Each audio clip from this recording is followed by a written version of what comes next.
নারী টি-20 বিশ্বকাপ বাছাইয়ে অপ্রতিরোধ্য বাংলাদেশ। শেষ ম্যাচে নেদারল্যান্ডসকে 7 উইকেটে হারিয়ে অপরাজিত চ্যাম্পিয়ন লাল সবুজ। বিশ্বকাপের আর্থিক ক্ষতি পোষাতে বিশেষ প্রণোদনা বিসিবির। মাঠে গড়াচ্ছে অদম্য বাংলাদেশ টি-20 কাপ। 3 ভাগে ভাগ হয়ে খেলবেন টাইগাররা। সাফ শিরোপাকে প্রাধান্য দিয়ে শিগগিরই দীর্ঘমেয়াদী পরিকল্পনা হাতে নিচ্ছে বাফুফে। অগ্রাধিকারে নারী ফুটবল রেখে আলাদা ভাবনা ফেডারেশনের।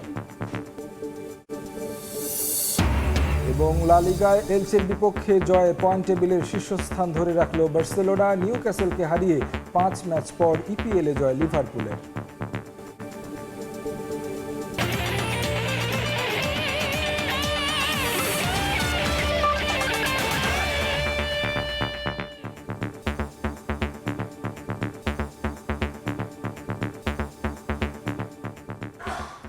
বিশ্বের নানা প্রান্তের খেলাধুলার খবর নিয়ে আমাদের নিয়মিত আয়োজন খেলার সময়, আর এই আয়োজনে আপনাদের সঙ্গে আছে আমি তারেক হাসান শিমুল। নারী ক্রিকেটের খবর দিয়ে শুরু করতে চাই। অধিনায়ক নিগার সুলতানা জ্যোতির অপরাজিত 50-তে নেদারল্যান্ডসকে উড়িয়ে দিয়ে টি-20 বিশ্বকাপ বাছাই পর্বে চ্যাম্পিয়ন হয়েছে বাংলাদেশ নারী ক্রিকেট দল। ডাচদের বিপক্ষে টাইগ্রেসদের জয় 7 উইকেটের। টস জিতে ব্যাট করতে নেমে বাংলাদেশের বোলিং তোপে 6 উইকেটে 102 রানে সংগ্রহ করে নেদারল্যান্ডস। জবাবে শুরুতে উইকেট হারালেও নিগার সুলতানা জ্যোতি ও সুবহানা মুস্তারির ব্যাটিং দাপটে 3 উইকেট হারিয়ে জয় নিশ্চিত করে বাংলাদেশ। টি-20 বিশ্বকাপের মূল পর্ব নিশ্চিত হওয়ায় কিছুটা নির্ভর দুই দলই। তবে এই ম্যাচের হিসেব নিকেশে চ্যাম্পিয়নশিপ। যে দল জিতবে তারাই হবে টি-20 বিশ্বকাপ বাছাই পর্বের চ্যাম্পিয়ন। তাই এই ম্যাচ নিয়ে শুরু থেকে একটু বাড়তি সিরিয়াস দুই দলই। আসর জুড়ে দারুণ ছন্দ দেখিয়েছে বাংলাদেশ। সেই ধারা তারা ধরে রেখেছে শেষ ম্যাচে এসেও। টস হেরে বোলিংয়ে শুরু থেকে দাপট দেখান টাইগ্রেস বোলাররা। 23 রান তুলতেই প্রতিপক্ষের 5 উইকেট তুলে নেয় বাংলাদেশ। দলীয় 1 রানে প্রথম উইকেট উপহার দেন সহ অধিনায়ক নাহিদা আক্তার। হেইথারকে ফিরিয়ে ভাঙেন ওপেনিং জুটি। একই ওভারে আরও 1 উইকেট শিকার করেন নাহিদা। ডাচ অধিনায়ককে এলবিডব্লিউর শিকার করেন এই স্পিনার। মারুফার গতির সামনে পরাস্ত হন মলকেন বুয়ের। তাকে ফিরিয়ে নেদারল্যান্ডসের টপ অর্ডার ভেঙে দেন এই পেসার। এরপর নাহিদা আরও 1 উইকেট তুলে নিয়ে নিজের 3য় উইকেট শিকার করেন, আর রাবেয়া তুলে নেন কালিসের উইকেট। 23 রানে 5 উইকেট হারিয়ে যখন অল আউটের সংখ্যায় নেদারল্যান্ডস, তখন হাল ধরেন রিজিকে ও খুরানা। 2 ব্যাটার মিলে শেষ পর্যন্ত 102 রানের সংগ্রহ এনে দেন ডাচদের। রিজিকে করেন 39 রান, আর খুরানা অপরাজিত থাকেন 43 রানে। 3 উইকেট শিকার করেন নাহিদা। 1টি করে উইকেট নেন রাবেয়া, মারুফা, স্বর্ণা। জবাব দিতে নেমে শুরুতে উইকেট হারিয়ে ভয় ধরায় বাংলাদেশ। 6 রানে 2 উইকেট তুলে নেয় নেদারল্যান্ডস। দিলারা 4 আর ফেরদৌস ফিরে যান কোনো রান না করে। শারমিন আক্তারকে নিয়ে হাল ধরার চেষ্টা করেন অধিনায়ক নিগার সুলতানা জ্যোতি। তবে স্থায়ী হয়নি তাদের জুটি। 13 রান করে ফিরে যান শারমিন, ভাঙে 42 রানের পার্টনারশিপ। এরপর আর পেছনে ফিরে তাকাতে হয়নি বাংলাদেশকে। সামনে থেকে নেতৃত্ব দেন অধিনায়ক। দারুণ ছন্দ দেখান সুবহানা মুস্তারি। 2 ব্যাটার মিলে শাসন করেন প্রতিপক্ষ বোলারদের। শতঊর্ধ্ব স্ট্রাইক রেটে ব্যাট করেন 2 ব্যাটার। 44 বলে 50 রানে অপরাজিত থাকেন নিগার সুলতানা, আর সুবহানা মুস্তারি করেন 23 বলে 33 রান। 20 বল হাতে থাকতে 7 উইকেটের জয় নিশ্চিত হয় বাংলাদেশের। সেই সঙ্গে বিশ্বকাপ বাছাই পর্বে অপরাজিত থেকে চ্যাম্পিয়ন হয় বাংলাদেশ। তারেক হাসান শিমুল, সময় সংবাদ। ক্রিকেটারদের জন্য নতুন প্রণোদনা বিসিবির। বিশ্বকাপে না যাওয়ায় আর্থিক ক্ষতি পোষাতে অদম্য বাংলাদেশ টি-20 কাপ নামে নতুন টুর্নামেন্ট মাঠে নামালো ক্রিকেট বোর্ড। ধূমকেতু, দুর্বার এবং দুর্দান্ত নামে 3 দলে ভাগ হয়ে টুর্নামেন্টে অংশ নেবেন ক্রিকেটাররা। লিটন, শান্তর সঙ্গে অধিনায়কের দায়িত্ব তুলে দেওয়া হয়েছে আকবর আলীর হাতে। মিরপুরের ক্রিকেট স্টেডিয়ামে 5 ফেব্রুয়ারি থেকে শুরু হয়ে টুর্নামেন্ট চলবে 9 ফেব্রুয়ারি পর্যন্ত। প্রতিদিন ম্যাচের আগে দর্শকদের জন্য থাকবে মনোজ্ঞ সাংস্কৃতিক অনুষ্ঠান। টি-20 বিশ্বকাপ শুরু 7 ফেব্রুয়ারি। প্রথম দিনে এই ম্যাচ ছিল বাংলাদেশের। সব ঠিক থাকলে সেদিন ইডেন গার্ডেন্স মাতাতো লিটন দাসরা, কিন্তু নিরাপত্তা শঙ্কায় হলো না কিছুই। সরকারি সিদ্ধান্তে বিশ্বকাপ বয়কট করে এখন ঘরে বসে আছেন লিটন সাইফরা। বিশ্বকাপ বয়কটে বিসিবির সঙ্গে আর্থিক ক্ষতির সম্মুখীন হচ্ছেন তারাও। তাই ক্রিকেটারদের জন্য নতুন প্রণোদনার ঘোষণা ক্রিকেট বোর্ডের। অদম্য বাংলাদেশ টি-20 কাপ নামে নতুন একটা ত্রিদলীয় টুর্নামেন্ট মাঠে নামালো বিসিবি। প্রাইজ মানি এবং ম্যাচ ফি মিলিয়ে 2.5 কোটি টাকার এই টুর্নামেন্ট শুরু হবে বিশ্বকাপ শুরুরও 2 দিন আগে 5 ফেব্রুয়ারি। 5, 6, 7 তিনটি ম্যাচের পর 2 দলের মধ্যে ফাইনাল হবে 9 ফেব্রুয়ারি। শেরেবাংলা ক্রিকেট স্টেডিয়ামে প্রতিটি ম্যাচ শুরু হবে সন্ধ্যা 6টায়। অদম্য টি-20 কাপে 3 দলে ভাগ হয়ে খেলবেন ক্রিকেটাররা। দল 3টার নাম ঠিক করে দিয়েছে বিসিবি: ধূমকেতু, দুর্বার এবং দুরন্ত। ধূমকেতুর অধিনায়কত্ব করবেন বাংলাদেশের টি-20 দলের অধিনায়ক লিটন কুমার দাস। দুর্বারের দায়িত্ব সামলাবেন টাইগারদের টেস্ট অধিনায়ক নাজমুল হোসেন শান্ত। আর দুরন্তের ক্যাপ্টেন বাংলাদেশের ঘরোয়া আসরের সফলতম অধিনায়ক যুব বিশ্বকাপ জয়ী আকবর আলী। টুর্নামেন্টের আকর্ষণ বাড়াতে আইপিএল এর মতো ইম্প্যাক্ট ক্রিকেটার খেলানোর নিয়ম রাখা হয়েছে এই আসরে। শুধু অধিনায়ক কিংবা স্কোয়াড নয়, 3 দলের জন্য হাই ভোল্টেজ কোচিং প্যানেলও সাজিয়ে দিয়েছে বাংলাদেশ ক্রিকেট বোর্ড। ধূমকেতুর হেড কোচ জাতীয় দলের সিনিয়র সহকারী কোচ সালাউদ্দিন, আর তার সহকারী হিসেবে থাকবেন জাতীয় দলের ব্যাটিং কোচ মোহাম্মদ আশরাফুল। দুর্বারের দায়িত্বে থাকবেন মিজানুর রহমান বাবুল এবং তুষার ইমরান জুটি। আর দুরন্তদের সামাল দেবেন বিপিএল চ্যাম্পিয়ন কোচ হান্নান সরকার এবং রাজিন সালেহ ডুও। টুর্নামেন্টের প্রতিটি ম্যাচে দর্শকদের জন্য থাকছে বিশেষ আয়োজন। প্রতিদিন বিকেল 4টায় ম্যাচ শুরুর 2 ঘন্টা আগে মনোজ্ঞ সাংস্কৃতিক অনুষ্ঠান দেখতে পারবেন সমর্থকরা। দর্শকরা 100 টাকায় ইস্টার্ন, 200 টাকায় নর্দার্ন এবং সাউদার্ন, 500 টাকায় ক্লাব হাউস এবং 1000 টাকায় গ্র্যান্ড স্ট্যান্ডে বসে দেখতে পারবেন এই পুরো আয়োজন। নিয়ন মোহাইমিন, সময় সংবাদ। ভারতে নিপা ভাইরাসের কোনো প্রাদুর্ভাব নেই, তাই কলকাতা থেকে ম্যাচ সরানোর কোনো প্রশ্নই আসে না, জানিয়েছেন এক বিসিবি কর্মকর্তা। ক্রিকেটারদের সুরক্ষার বিষয়টি বিশেষভাবে নজর দেওয়া হচ্ছে বলেও নিশ্চিত করেন তিনি। নিপা ভাইরাসের কারণে ইংল্যান্ড ও অস্ট্রেলিয়া ভারত সফর করতে চাচ্ছে না এমন খবর ভিত্তিহীন। ভারতে বিশ্বকাপ আয়োজনে বিঘ্নিত করতে পাকিস্তান ও বাংলাদেশ থেকে এমন মিথ্যা তথ্য ছড়ানো হচ্ছে বলে দাবি ভারতের। ব্রিটিশ গণমাধ্যম বিবিসির এক সংবাদে বলা হয়েছে, ভারতে নিপাহ ভাইরাসের প্রাদুর্ভাব গভীরভাবে পর্যবেক্ষণ করছে জাতীয় স্বাস্থ্য কর্তৃপক্ষ। রোগটি বিশেষভাবে নজরে রাখার মূল কারণ যে কোনো সময় ছড়িয়ে পড়তে পারে এবং বিশ্বের 10টি মরণঘাতী রোগের মাঝে একটি। এমতাবস্থায় ভারতে বিশ্বকাপ আয়োজন নিয়ে নানা ধরনের শঙ্কার কথা উঠলেও তা নিয়ে পাল্টাপাল্টি বক্তব্য আসছে ভারত থেকে।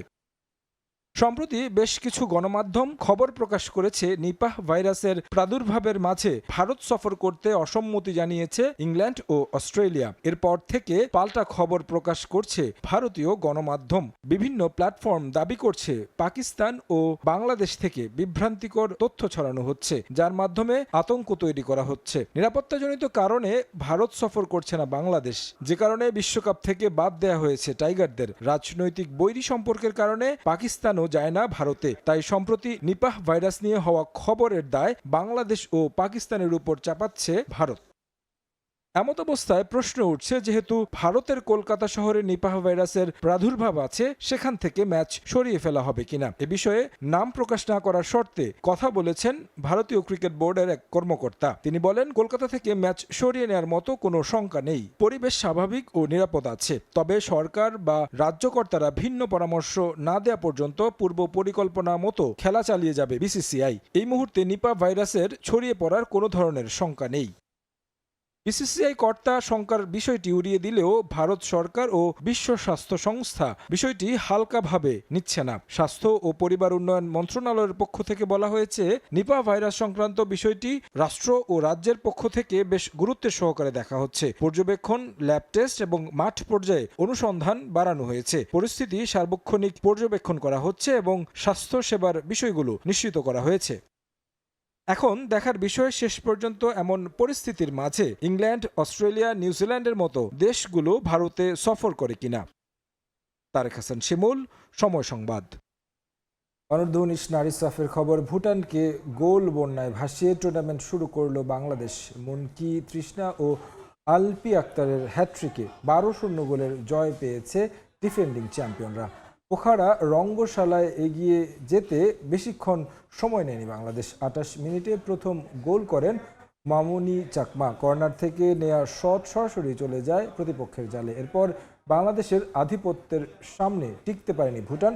প্রথমার্ধে আরও 3 গোল করে পিটার বাটলারের শিষ্যরা। যার একটি তৃষ্ণা ও দুটি করেন মুনকি আক্তার। দ্বিতীয়ার্ধে ভুটানের জালে গুনে গুনে 8 গোল দেয় বাংলাদেশ। লাল সবুজের হয়ে হ্যাটট্রিক তুলে নেন তৃষ্ণা।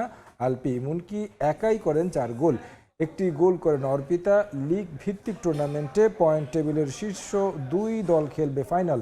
সোমবার নিজেদের দ্বিতীয় ম্যাচে ভারতের মুখোমুখি হবে অর্পিতা আলপিরা। ফুটবল নিয়ে দীর্ঘমেয়াদী পরিকল্পনা করতে যাচ্ছে বাফুফে। পরিকল্পনায় প্রাধান্য পাবে জাতীয় দলের সাফ শিরোপা ও পরবর্তী এশিয়ান কাপের মূল পর্ব নিশ্চিত করা। এদিকে অনূর্ধ্ব 20 দলের দীর্ঘ সময়ের প্রস্তুতিতে সাফের শিরোপার স্বপ্ন দেখছেন বাফুফে সহসভাপতি নাসের শাহরিয়ার জাহেদি। এছাড়া নারী ফুটসালে শিরোপা জয়ের পর মেয়েদের নিয়ে বিশেষ পরিকল্পনা বাফুফের। ফুটবলের পর নারীরা জয় করেছে সাফ ফুটসালের শিরোপা। দেশে ফেরার পর তাদের সংবর্ধনায় আয়োজনের কমতি রাখেনি বাংলাদেশ ফুটবল ফেডারেশন। ছাদখোলা বাসে ফুটসালের ট্রফি প্যারেডে আরও একবার নিজেদের অস্তিত্বের জানান দিয়েছেন মাসুরা সাবিনারা। স্বল্প সময়ের অনুশীলন ক্যাম্পে সুফল পাওয়ায় ফুটসাল নিয়েও পরিকল্পনা করছে বাফুফে। মেয়েদের এমন ধারাবাহিক সাফল্যে তাদের ওপর আলাদা নজর দিতে চায় ফেডারেশন। সঙ্গে ছেলেদের ফুটসাল উন্নয়নে কাজ করছে বিশেষ কমিটি। মেয়েদের প্রতি তো আন্তরিক অভিনন্দন, they have done very well. আমরা ছেলেদের ফুটসালকে প্রমোট করার জন্য অলরেডি কমিটি করা হয়েছে, তারা কাজ করছেন এবং আমার বিশ্বাস ছেলেদের ফুটসাল আপনি ভালো পাবেন। মেয়েদের পাইপলাইন ডেভেলপমেন্টের জন্য আমি তো বললাম যে আমরা সারা দেশে প্রায় 17 কি 18টা মেয়েদের ডেডিকেটেড একাডেমি আমরা আইডেন্টিফাই করেছি, তাদেরকে আমরা সাপোর্ট দিচ্ছি। ঢাকায় আমাদের যেটা সমস্যা হলো ডেডিকেটেড একটা মাঠ, তো এটার জন্য চেষ্টা করা হচ্ছে নানানভাবে। তো এটা নিয়ে আমরা খুব সিরিয়াসলি কাজ করছি। তারাই যে এখানে থাকে এটাও খুব একটা সুখকর নয়, তো তাদের একটা ভালো থাকার জায়গারও আমরা চিন্তা করছি। এদিকে দায়িত্ব নেয়ার পর 1 বছরের বেশি সময় পার করেছে বর্তমান নির্বাহী কমিটি। তবে এখন পর্যন্ত কোনো সুনির্দিষ্ট লক্ষ্য ঠিক করতে পারেনি তারা। তবে এবার দীর্ঘমেয়াদী পরিকল্পনার পথে বাফুফে। সে ধারাবাহিকতায় বাফুফে সহসভাপতির প্রত্যাশা পুরুষ সাফ শিরোপা এবং পরবর্তী এশিয়ান কাপের মূল পর্ব খেলার। আমরা একটা রোড ম্যাপ ক্রিয়েট করার জন্য আমরা একটা কমিটি করেছি। সেখানে আমাদের ন্যাশনাল কোচ, আমাদের টেকনিক্যাল কমিটির লোকজন, প্রাক্তন খেলোয়াড়বৃন্দ সকলে আছেন। বাই এপ্রিল এই আগামী একটা রোড ম্যাপ আমরা আপনাদেরকে দিতে পারবো। আমি সমূহ সম্ভাবনা দেখছি আগামী কয়েক বছরের ভেতরেই আমরা সাব চ্যাম্পিয়নশিপও পাবো ইনশাল্লাহ এবং এএফসি কোয়ালিফাই ইনশাল্লাহ করতে পারবো। এদিকে সাফ অনূর্ধ্ব 20 চ্যাম্পিয়নশিপ সামনে রেখে যশোরের শামসুল হুদা ফুটবল একাডেমিতে শুরু হয়েছে অনুশীলন ক্যাম্প। প্রাথমিকভাবে 15 জন ফুটবলার নিয়ে অনুশীলন শুরু হলেও ধাপে ধাপে স্কোয়াডে যুক্ত হবেন বাকি ফুটবলার ও প্রবাসীরা। যশোরে 3 সপ্তাহের অনুশীলন শেষে ঢাকায় আরও একটি ক্যাম্প করার পরিকল্পনা বাফুফের। দীর্ঘ সময়ের প্রস্তুতিতে জুনিয়রদের সাফ চ্যাম্পিয়ন নিয়ে আশাবাদী নাসের শাহরিয়ার জাহেদি। আন্ডার 20 টিমটা এখন যশোরে প্রায় 3 সপ্তাহ একটানা তারা প্রশিক্ষণ করবে। এরপর এসে তারা আবার ক্লাবের যখন ম্যাচ থাকবে খেলবে এবং পরবর্তীতে 21 তারিখে কি 20 তারিখে যাওয়ার আগে আমরা চেষ্টা করছি 1 সপ্তাহ ঢাকাতে রেখে তাদেরকে আরেকটা ক্যাম্প করানোর। সেটা বিকেএসপি হতে পারে অথবা অন্য কোনোখানে থেকে ন্যাশনাল স্টেডিয়াম হতে পারে। That we are looking into ইট। তো এইভাবে আমরা এগিয়ে যাওয়ার চেষ্টা করছি এবং আন্ডার 20 নিয়ে আমি খুব হোপফুল, ইনশাল্লাহ আমরা সাব চ্যাম্পিয়ন হয়ে আসবো। জাতীয় সংসদ নির্বাচনের পর খেলোয়াড়দের নিয়ে নিয়মিত টুর্নামেন্ট আয়োজন করতে চায় বাফুফে। রিফাতুল ইসলাম মিরন, সময় সংবাদ, ঢাকা। বাংলাদেশ রাগবি ফেডারেশনের প্রধান নির্বাহী নাজমুস সাকিবের বিরুদ্ধে এক নারীকে শারীরিক ও মানসিকভাবে হেনস্থা করার অভিযোগ উঠেছে। ভুক্তভোগী রেফারি সুমাইয়া সুলতানার দাবি, ব্যক্তিগত আক্রোশের শিকার হয়েছেন তিনি। সিওর বিরুদ্ধে কথা বলা ফেডারেশন থেকে একঘরে করে দেওয়ার অভিযোগ এনেছেন সুমাইয়া সুলতানা। এদিকে নিজের বিরুদ্ধে আনিত সব অভিযোগ মিথ্যা বলে দাবি করেছেন রাগবি ফেডারেশনের প্রধান নির্বাহী নাজমুস সাকিব। রেফারিদের জন্য 3টা চেয়ার দেওয়া হয়। চেয়ার দেওয়া হলে আমি একটাতে বসতে যাই।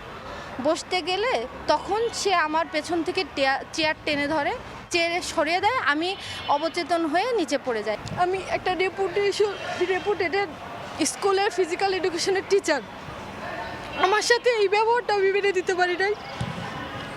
আমি এখনো পর্যন্ত টমাটা এখনো হজম করতে পারি না। অভিযোগটা বাংলাদেশ রাগবি ফেডারেশনের সিও নাজমুস সাকিব শোভনের বিরুদ্ধে। এই কর্মকর্তার ব্যক্তিগত আক্রোশের কারণে রাগবি ফেডারেশন থেকে একঘরে হয়ে যাচ্ছেন নারী রেফারি সুমাইয়া সুলতানা, এমনটাই দাবি তার। ঘটনার শুরু কিছুদিন আগে আয়োজিত হওয়া স্কুল রাগবি টুর্নামেন্ট থেকে। ভুক্তভোগী নারী রেফারির দাবি, টুর্নামেন্টের সময় একদিন দেরি করে আসায় তার উপর চড়াও হন রাগবি ফেডারেশনের সিও নাজমুস সাকিব। যদিও দেরি করে আসার বিষয়টি আগে থেকে কর্তৃপক্ষকে জানিয়েছিলেন তিনি। রাগবিতে রেফারিং এর পাশাপাশি একটি স্বনামধন্য স্কুলে শিক্ষকতা করেন সুমাইয়া সুলতানা, যার জন্য সেদিন দেরি হয় তার। কিন্তু কোনো কিছুতেই মানতে নারাজ সিও, উল্টো তার হেনস্থার শিকার নারী রেফারি। সে আমার পাশে গেছে, পাশে যে ধাক্কা মারার চেষ্টা করছে বডি দিয়ে, সে এভাবে ধাক্কা মারছে। অকথ্য ভাষায় গালিগালাজ করে, যে গালিগালাজগুলো আমি বলতে চাইও না। বলার পরে এক পর্যায়ে আমার যে ব্যাগটা ছিল, আমি বসেছিলাম সোফার উপরে, ব্যাগটা নিয়ে বাইরে ফেলে দেয়। এবং আমি যখন বললাম আমাকে ফেলে দিতেন, তখন বলছে যে আপনি মেয়ে মানুষ না হলে আপনাকেও ফেলে দিতাম। যদিও মানসিক ও শারীরিকভাবে হেনস্থার অভিযোগ অস্বীকার করেন অভিযুক্ত সিও নাজমুস সাকিব, বরং সুমাইয়া সুলতানার বিরুদ্ধে নিয়ম ভাঙার পাল্টা অভিযোগ তার। প্লেয়ার সবার সাথে তিনি সিঙ্গে শুরু করছে। এবার আপনি সিঙ্গে শুরু করবেন না, আপনি এখান থেকে চলে যান। আমি তাকে বারবার রিকোয়েস্ট করেছি এবং তিনি শুনেনি। আমি তাকে রিকোয়েস্ট করছি যে আপনি কিন্তু বসতে পারবেন না এখানে, বিকজ আপনি আজকে ম্যাচ করার জন্য ঠিক না। তিনি ইচ্ছা করে সেখানে জোর করে এরকম ভাবে একটা অ্যাক্টিং করতে, যে আমি তাকে কিন্তু আমি তাকে টাচই করিনি।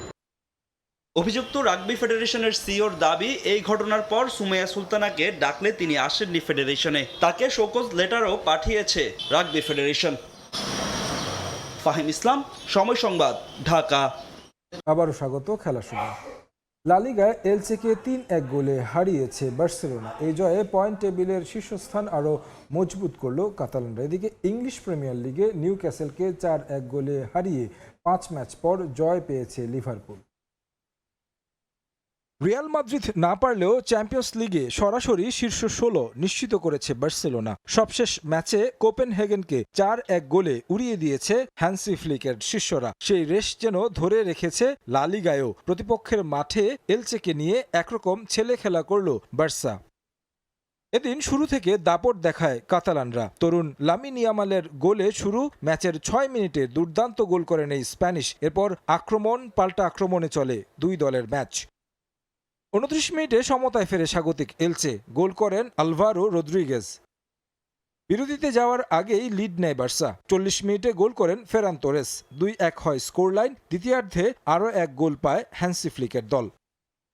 72 মিনিটে স্কোর করেন মার্কাস রাশফোর্ড। শেষ পর্যন্ত আর কোনো গোল না হলে 3-1 গোলের জয় নিয়ে মাঠ ছাড়ে বার্সেলোনা। এ জয়ে টেবিলের শীর্ষস্থান আরও মজবুত করল কাতালোনিয়ানরা। 21 ম্যাচে 51 পয়েন্ট নিয়ে টেবিলের দ্বিতীয় স্থানে রিয়াল মাদ্রিদ।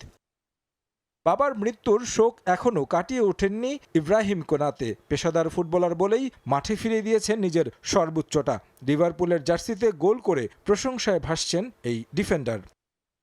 এদিন শোককে শক্তিতে পরিণত করে নিউক্যাসেলের বিপক্ষে মাঠে নামে লিভারপুল। শুরু থেকে প্রতিপক্ষের উপর চাপ বাড়ায় অল রেডরা। যদিও শুরুতে গোল হজম করে বসে আর্নে স্লট শিষ্যরা। 36 মিনিটে গর্ডন গোল করে এগিয়ে নেন নিউক্যাসেলকে। এরপর একই থেকে ঝলক দেখে অ্যানফিল্ড জোড়া গোল করেন এই ফুটবলার। 41 মিনিটে উইডসের পাস থেকে স্কোর করে দলকে সমতায় ফেরান। 2 মিনিট পর আবারও নিউক্যাসেলের জাল কাঁপান ফরাসি ফুটবলার। 2-1 এগিয়ে থেকে প্রথমার্ধ শেষ করে লিভারপুল। দ্বিতীয়ার্ধেও দাপট ধরে রাখে লিভারপুল। 67 মিনিটে স্কোরশিটে নাম লেখান উইডসে। মোহাম্মদ সালার অ্যাসিস্ট থেকে গোল করেন এই ফুটবলার। এই অ্যাসিস্টে সালা প্রিমিয়ার লিগ ইতিহাসে প্রথম খেলোয়াড় হিসেবে একটি নির্দিষ্ট প্রতিপক্ষের বিপক্ষে গোল ও অ্যাসিস্টে ডাবল ফিগারের দেখা পেলেন। ম্যাকপাইদের বিপক্ষে 19 ম্যাচ খেলে 10টি গোল ও 10টি অ্যাসিস্ট তার। ইনজুরি সময়ে গোল করেন ইব্রাহিম কোনাতে। 4-1 ব্যবধানের জয় নিয়ে মাঠ ছাড়ে লিভারপুল। টেবিলে তাদের অবস্থান পঞ্চম। তারেক হাসান শিমুল, সময় সংবাদ। এদিকে একদিনেই ভিন্ন লিগে মাঠে নামছে ইউরোপের 3 জায়ান্ট ক্লাব। লা লিগায় রায়ো ভায়াকানোর মুখোমুখি হবে রিয়াল মাদ্রিদ। ম্যাচটি শুরু হবে আজ সন্ধ্যা 7টায়। রাত 10:30 ইপিএলে বিগ ম্যাচে ম্যানচেস্টার সিটির প্রতিপক্ষ টটেনহ্যাম হটস্পার। আর রাত 8টায় ফুলহ্যামের বিপক্ষে মাঠে নামবে ম্যানচেস্টার ইউনাইটেড। এক বছরে রিয়াল মাদ্রিদের ডাগআউটে একের পর এক বড় পরিবর্তন। শাবি আলোনসোর পর লস ব্ল্যাঙ্কোসের দায়িত্ব এখন আলভারো আলবেলোয়ার কাঁধে। তার অধীনে প্রথম চ্যাম্পিয়ন্স লিগে বড় জয়ের পর পেয়েছে বড় হারের স্বাদও। সবশেষ চ্যাম্পিয়ন্স লিগে বেনফিকার কাছে 4-2 ব্যবধানের হার রিয়াল শিবিরে দিয়েছে বড় ধাক্কা। লিগে এ ম্যাচে তাদের প্রতিপক্ষ রায়ো ভায়াকানো। শক্তি ও পরিসংখ্যানে বেশ এগিয়ে রিয়াল মাদ্রিদ। এছাড়া চলতি মৌসুমে ঘরের মাঠে লা লিগায় এখনও হারেনি রিয়াল। রিয়ালের বড় শক্তি কিলিয়ান এমবাপ্পে। লিগে এখন পর্যন্ত সর্বোচ্চ 21 গোলের মালিক ফরাসি তারকা। তবে চিন্তা রক্ষণ ভাগ নিয়ে। শেষ 5 ম্যাচে গোল হজম করেছে লস ব্ল্যাঙ্কোস, যা নতুন কোচেরও বড় দুশ্চিন্তার কারণ। আমি খুব কম সময় হলো এখানে এসেছি, সবার সঙ্গে বোঝাপড়া কম হয়েছে। বিশ্বাস রাখছি দ্রুতই সেটা ঠিক হয়ে যাবে। তবে আমাদের ধারাবাহিকতায় ফেরা খুব জরুরি। দলের সবাই অনেক পরিশ্রম করছে। এখন হতাশ হওয়া চলবে না। এই ম্যাচ আমাদের জন্য অনেক গুরুত্বপূর্ণ, কোনো ভুল করা যাবে না। অন্যদিকে রায়ো ভায়াকানো টেবিলের 16 নম্বরে থাকলেও বড় দলের বিপক্ষে চমক দেওয়ার নজির আছে। লা লিগায় প্রথম লেগে রিয়াল মাদ্রিদের সঙ্গে গোল শূন্য ড্র করেছে তারা। একই দিনে ইপিএলের লড়াইটাও হবে বেশ জমজমাট। ম্যানচেস্টার সিটির প্রতিপক্ষ টটেনহ্যাম। যদিও লিগে সময়টা ভালো যাচ্ছে না স্পার্সের। নতুন কোচ থমাস ফ্র্যাঙ্কের অধীনে 2026 সালে এখনও লিগে জয় পায়নি একটিতেও। টেবিলে অবস্থান 14 নম্বরে। টানা 2 ম্যাচ জয় চ্যাম্পিয়ন্স লিগের নকআউটে জায়গা নিশ্চিত করেছে সিটিজেনরা। সব মিলিয়ে আত্মবিশ্বাসী পেপ গার্দিওলার দল শিরোপার দৌড়ে আর্সেনালের সঙ্গে ব্যবধান কমাতে হলে এ ম্যাচে জয় খুব জরুরি তাদের জন্য। 1 ম্যাচ কম খেলে 23 ম্যাচে সিটির পয়েন্ট এখন 46 আর আর্সেনালের পয়েন্ট 53। আরেক ম্যাচে ওল্ড ট্রাফোর্ডে আত্মবিশ্বাসের তুঙ্গে থাকা ম্যানচেস্টার ইউনাইটেড লড়বে ফুলহ্যামের বিপক্ষে। সবশেষ ম্যাচে আর্সেনালকে হারিয়ে প্রিমিয়ার লিগে টানা 6 ম্যাচ অপরাজিত ইউনাইটেড 38 পয়েন্ট নিয়ে এখন টেবিলের চতুর্থ স্থানে রেড ডেভিল। 4 পয়েন্ট কম নিয়ে ফুলহ্যাম আছে টেবিলের 7 নম্বরে। তামিম হোসেন, সময় সংবাদ। আবারও স্বাগত। খেলার সময় শেষ হলো অ্যাপেক্স কাপ গলফ টুর্নামেন্টে চ্যাম্পিয়ন হন কর্নেল ইমতিয়াজ মাহমুদ। অ্যামেচার গলফারদের নিয়ে গেল 4 দিন ধরে চলে এই tournament. Regular veteran, senior, ladies ও জুনিয়র এই 5 ক্যাটাগরিতে এবারের আসরে অংশ নেন মোট 813 জন প্রতিযোগী। Overall champion colonel Imtiaz Mahmud ছাড়াও ভেটারানে অবসরপ্রাপ্ত কর্নেল মোহাম্মদ মহিউদ্দিন, সিনিয়র ক্যাটাগরিতে ব্রিগেডিয়ার জেনারেল আবদুল্লাহ আল আজহার ও লেডিস ক্যাটাগরিতে শিরোপা জিতেন মিসেস শারমিন জাহাঙ্গীর।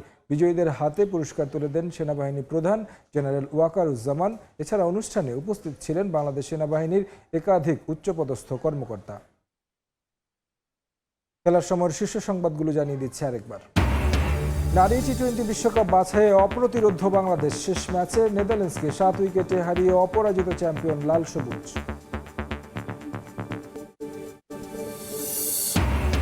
বিশ্বকাপের আর্থিক ক্ষতি পোষাতে বিশেষ প্রণোদনা বিসিবির। মাঠে গড়াচ্ছে অদম্য বাংলাদেশ টি-20 কাপ। 3 দলে ভাগ হয়ে খেলবেন টাইগাররা। এবং লা লিগা এলচের বিপক্ষে জয়ের পয়েন্ট টেবিলে শীর্ষস্থান ধরে রাখলো বার্সেলোনা। নিউক্যাসলকে হারিয়ে 5 ম্যাচ পর ইপিএলে জয় লিভারপুলের।